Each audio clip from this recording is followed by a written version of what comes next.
যখন মেয়র ছিলাম দাপুটের সাথে চালিয়েছি, নিজেই পৌরমন্ত্রী, নিজেই মেয়র। এখন সেটা সম্ভব হচ্ছে না।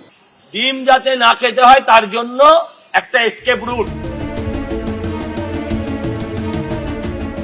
রাজ্যে ক্ষমতা হারানোর পাশাপাশি শুক্রবার কলকাতার ছোট লালবাড়িতেও তৃণমূল জমানা কার্যত শেষ হয়ে গেল। কলকাতা পুরসভার মেয়রের পদ থেকে ইস্তফা দিলেন ফিরহাদ হাকিম। আর এই আবহে অনেকেই বলছেন, মেয়র বনাম পুর কমিশনারের লড়াইয়ে শেষ পর্যন্ত হার মানতে হলো ফিরহাদ হাকিমকেই। দুপক্ষের সংঘাতের সূত্রপাত 12ই মে।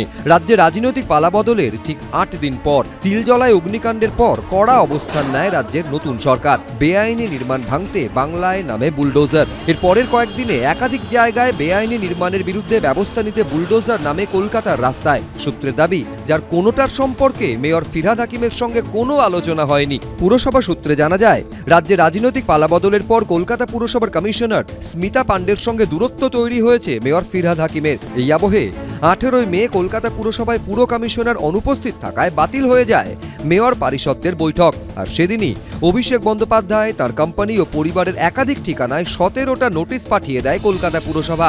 অভিষেক বন্দ্যোপাধ্যায়ের বাড়িতে নোটিশ পাঠানো নিয়ে সরাসরি মেয়রের সামনে ক্ষোভ উগরে দেন মমতা বন্দ্যোপাধ্যায়। সূত্রের খবর, মেয়র বলেন, অভিষেককে নোটিশ পাঠানোর বিষয়ে তিনি কিছুই জানেন না। মেয়রকে জানানোর কথাই না, তার কারণ হচ্ছে নোটিশটা হচ্ছে বিলিং ডিপার্টমেন্ট। এরপর 22শে মে শুক্রবার অধিবেশন কক্ষ না খোলা নিয়ে এক প্রস্তুত নাটক হয়। এই সংঘাতের আবহেই শুরু হয় পদত্যাগের হিড়িক। প্রথমে ইস্তফা দেন 9 নম্বর বড়োর চেয়ারপারসন 74 নম্বর ওয়ার্ডের তৃণমূল কাউন্সিলর দেবলীনা বিশ্বাস। 12 নম্বর বড়োর চেয়ারম্যানের পদ থেকে ইস্তফা দেন 108 নম্বর ওয়ার্ডের Trinamool councillor Sushanta Ghosh. Municipal accounts কমিটির সদস্য পদ ত্যাগ করেন 98 নম্বর ওয়ার্ডের তৃণমূল কাউন্সিলর অরূপ চক্রবর্তী। শেষ ইস্তফা দেন মেয়র পারিষদ নিকাশী এবং 118 নম্বর ওয়ার্ডের তৃণমূল কাউন্সিলর তারক সিং। ঢাল নেই, তলোয়ার নেই, নিধিরাম সর্দার। তাই আমি ঠিক করেছি যে আমি আজকে রেজিগনেশন দিচ্ছি।